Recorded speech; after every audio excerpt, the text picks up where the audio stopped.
Military business. अब ये military business क्या है? इसका मतलब है फौज की वो कारोबारी और मुआशी एक्टिविटीज जिनका डायरेक्ट ताल्लुक प्रॉफिट मेकिंग से है। और ये प्रॉफिट पूरी मिलिट्री में डिस्ट्रीब्यूट नहीं होता, बल्कि कुछ सिलेक्टेड ग्रुप और कुछ सिलेक्टेड ऑफिसर्स में होता है। और वो इस सरमाए, इस प्रॉफिट का इस्तेमाल करते हैं अपने पॉलिटिकल एम्बिशंस को बढ़ाने के लिए, अपने पॉलिटिकल क्लाउड, अपने पॉलिटिकल इन्फ्लुएंस और अपनी पावर को एनहेंस करने के लिए। मजे की बात यह है कि ये जो सरमाया है, ये जो कैपिटल है या प्रॉफिट है, इसका सिविलियन गवर्नमेंट को अंदाजा ही नहीं होता कि इसका वॉल्यूम क्या है या मैग्नीट्यूड क्या है, जिसकी वजह से इसकी कोई लिखत पढ़त नहीं होती। अब सवाल यह बनता है कि आखिर मिलिट्री के पास इतने सारे रिसोर्सेज आते कहां से हैं? तो इसके तीन मेन जरिए हैं। पहला जरिया है लैंड यानी कि जमीन, जो पाकिस्तान की गवर्नमेंट मिलिट्री को एलोकेट करती है। और उसके बाद मिलिट्री की डिस्क्रेशन है, उनकी मर्जी है कि वो उसके ऊपर कोई भी बिल्डिंग खड़ी करें, कोई भी कमर्शियल एक्टिविटी करें। They have complete independence. दूसरा जरिया है वो पर्क्स एंड प्रिविलेजेस जो government of Pakistan military officers को देती है। उनको सपोर्ट स्टाफ मिलता है, क्लब मेंबरशिप्स मिलती हैं, ट्रैवल सब्सिडीज मिलती हैं, यूटिलिटी बिल्स जैसे कि बिजली, गैस और पानी का बिल बहुत कम आता है क्योंकि उनके बिहाफ पे गवर्नमेंट पे कर रही होती है। और जो तीसरा जरिया है वो है फ्री मार्केट की प्रैक्टिसेस की धज्जियां उड़ाते हुए बिजनेस अपॉर्चुनिटीज का रुख मोड़ देना मिलिट्री की जानिब। पब्लिक और प्राइवेट सेक्टर की जो रिसोर्सेज हैं, जो अपॉर्चुनिटीज हैं, उनका रुख मोड़ दिया जाता है कुछ स्पेसिफिक मिलिट्री के लोगों की जानिब जो उससे भरपूर पैसा बनाते हैं। और मजे की बात यह है कि इसका कोई जिक्र पाकिस्तान के बजट में नहीं होता, जिसकी वजह से इसकी कोई अकाउंटेबिलिटी नहीं है, कोई लिखत पढ़त नहीं है, कोई पूछने वाला नहीं है। This is on top of the military budget which is part of the annual budget of Pakistan. यानी कि पाकिस्तान का जो एनुअल खर्चा है उसमें हमारे कर्जों के बाद सबसे बड़ा जो हेड है वो मिलिट्री के एक्सपेंसेस हैं। सो पाकिस्तान का जो टोटल एक्सपेंस है उसका 17% डिफेंस सर्विसेज की तरफ जाता है और जो बाकी का खाता है वो तो मैंने आपको बता ही दिया है।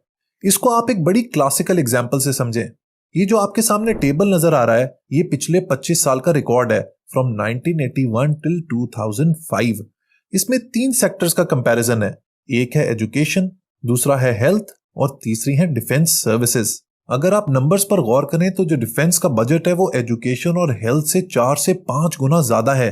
स्पेशली अगर आप हेल्थ का कंपैरिजन करें डिफेंस सर्विसेज से तो there is absolutely no comparison. जब ऐसे नंबर सामने आते हैं तो एक सेक्शन ऑफ सोसाइटी ये कहता है कि पाकिस्तान के सारे रिसोर्सेज मिलिट्री खा जाती है। ना एजुकेशन है, ना हेल्थ है, ना इंफ्रास्ट्रक्चर है, ना सोशल वेलफेयर है, ना नौकरियां हैं। जो सारे रिसोर्सेज हैं वो तो आर्मी यानी फौज के पास हैं।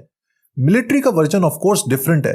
वो ये कहते हैं कि हमारा ईस्टर्न बॉर्डर बहुत वॉलेटाइल है इंडिया के साथ, वेस्टर्न जो बॉर्डर है हमारा अफगानिस्तान के साथ वो भी बहुत क्रिटिकल है, हमारे इंटरनल मसले मसाइल बहुत ज्यादा हैं, टेररिज्म का मसला है, जो भी कुदरती आफत आती है, नेचुरल कैटास्ट्रोफी होती है, उसमें सबसे आगे फौज होती है।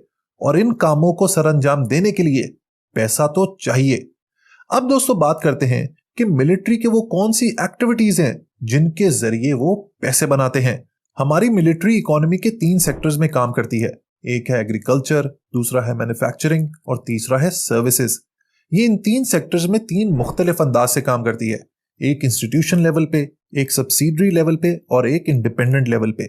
इंस्टीट्यूशन लेवल पर फौज डायरेक्टली प्रॉफिट मेकिंग में इन्वॉल्व होती है, जिसकी 3 बड़ी ऑर्गेनाइजेशंस है। एक है नेशनल लॉजिस्टिक सेल यानी कि NLC, दूसरी है फ्रंटियर वर्क्स ऑर्गेनाइजेशन यानी कि FWO और तीसरी है स्पेशल कम्युनिकेशन ऑर्गेनाइजेशन यानी कि SCO। सब्सिडरी लेवल पर 4 मेन फाउंडेशंस हैं जो फौज की सबसे ट्रांसपेरेंट ऑर्गेनाइजेशंस हैं। इन फाउंडेशंस को बनाया गया था फौजियों के वेलफेयर के लिए यानी कि फलाह बहबूद के लिए। इनके अंडर बहुत सी कमर्शियल एक्टिविटीज हो रही हैं जो दबा के प्रॉफिट मेकिंग कर रही हैं। इन फाउंडेशंस के नाम है आर्मी वेलफेयर ट्रस्ट, फौजी foundation, Shaheen foundation and Bahria foundation. अब आपने बहुत गौर से सुनना है क्योंकि अब मैं आपको बताने जा रहा हूं उन बिजनेस एंटिटीज के बारे में जो इन फाउंडेशंस के अंडर काम कर रही हैं। They are making humongous profits. तो सबसे पहले है फौजी सीरियल्स। जनाब, जो आप कॉर्नफ्लेक्स खाते हैं, जो आप पोरेज खाते हैं, वो भी फौजियों का है।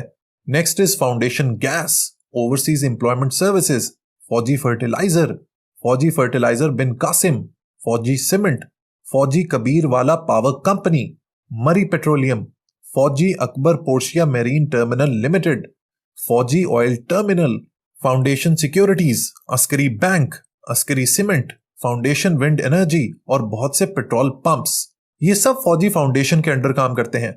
अब बात करते हैं उन बिजनेसेस की जो डायरेक्टली आर्मी वेलफेयर ट्रस्ट के अंडर हैं, जिसमें सबसे पहले है Askari general insurance, Askari securities, Askari aviation services, Askari guards, Askari enterprises, Fauji security services, Askari real estate, Askari projects, Askari farms and seeds, Askari welfare sugar mills, blue lagoon, Askari apparel, Askari fuels and meat processing plants.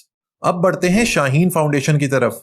तो इसमें है Shaheen airport services, SAP cargo services, SAP aviation college, air eagle aviation academy, Shaheen housing Peshawar, Shaheen complex Lahore and Karachi, Shaheen aero traders, Shaheen aviation maintenance overall centre, Shaheen innovation and technologies, Fazaia education school system, Shaheen medical services, hawk advertising services और Shaheen insurance company.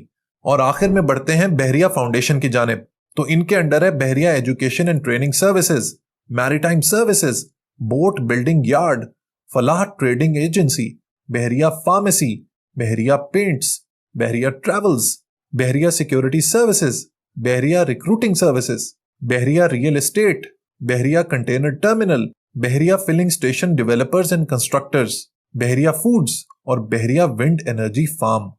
अब तनकीद करने वाले ये कहते हैं कि फौज का असल काम है पाकिस्तान की सरहदों की हिफाजत करना, बॉर्डर्स को प्रोटेक्ट करना, पाकिस्तानी अवाम को सिक्योरिटी प्रोवाइड करना। ये बिजनेस एंटिटीज बनाने का क्या मकसद है? दूसरी तरफ फौज का ये कहना है कि इनका सिर्फ एक मकसद है और वो है हमारे फौजियों की फलाह बहबूद और वेलफेयर। नाउ डिसीजन आपने लेना है कि ये सही है या गलत। इसके अलावा आयशा सिद्दीका का कहना है कि मिलिट्री ऑफिसर्स और भी बहुत सारा पैसा बनाते हैं in the form of favours, contracts, employment after retirement in government and non government organisations.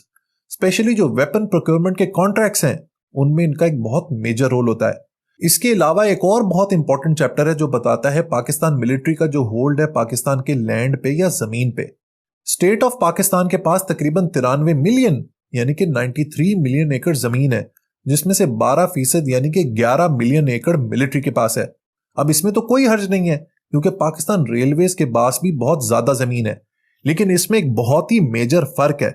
फर्क यह है कि जो मिलिट्री के पास जमीन है वो इसके साथ कुछ भी कर सकते हैं, वो उसको अपने पर्सनल मकसद के लिए यूज कर सकते हैं, उसमें बिल्डिंग्स बना सकते हैं, रियल एस्टेट के बड़े बड़े शहर बना सकते हैं, DHAs बना सकते हैं और उसकी कोई अकाउंटेबिलिटी भी नहीं है।